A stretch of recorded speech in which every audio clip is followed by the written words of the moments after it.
It's 5 o'clock here in Atlanta. You are live in the CNN newsroom. I'm Suzanne Malveaux in for Poppy Harlow. We have breaking news this hour here on CNN. A protest now turning violent in California. Many people are hurt, some of them badly.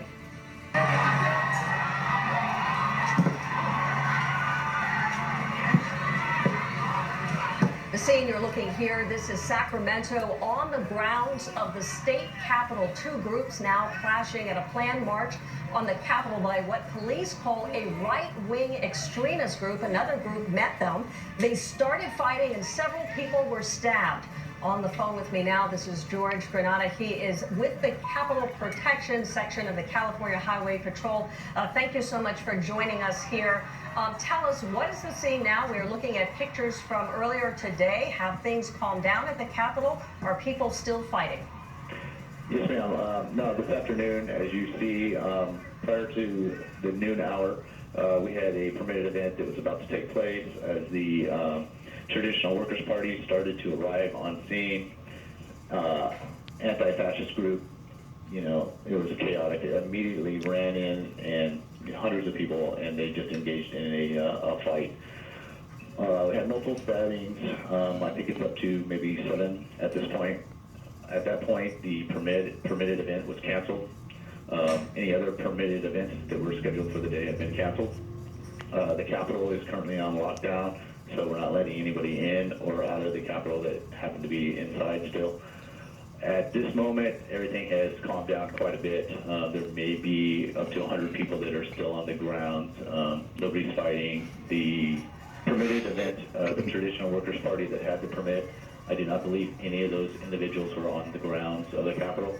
So it's just the anti-fascist group that happens to still be currently on the ground. Can you explain this for us again? The two different groups that are on the ground that were participating in this fight. Which group had the permit to actually rally? Which was the group that was there to disrupt it? The Traditional Workers' Party was the permitted. They had the permit that was supposed to take place at noon, and a fascist group that showed up were anti-protesters of that event. Are you saying fascist or anti-fascist group? Anti-fascist. Okay, thank you. And about how many people were there as part of the Traditional Workers' Party organization? Yeah, like I said, that just started to come on the ground at prior to the noon hour. I don't even know if there was 30 of them, and then they were met with a large group of individuals. And how did it start? How did it begin? Do you know? How did the fight? Yes. Basically, as you can see, some people walking onto the ground, and the entire anti-fascist group running after them and engaging them in a fight.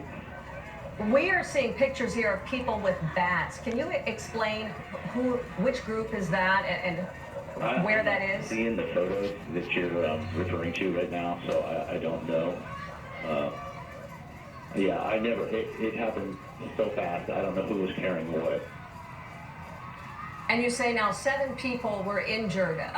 How were they injured? Are all 7 of those injuries stabbings?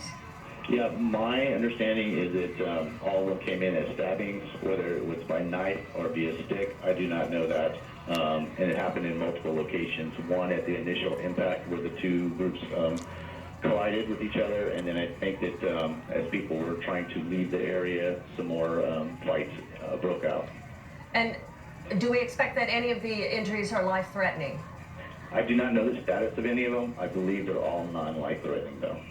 And what was the police presence there at the Capitol? Was this anticipated that there were going to be 2 different groups opposing each other at this rally? Yes, there were. So SAC PD had a group of officers that were assigned to this event, as well as the Highway Patrol. We had additional manning here for this event. All right, I want to bring in our own Art Roderick, CNN law enforcement analyst, who's on the phone, who's joining us. Now, as you recall, Suzanne, the incident down in Waco where the 2 biker groups clashed and had a shootout.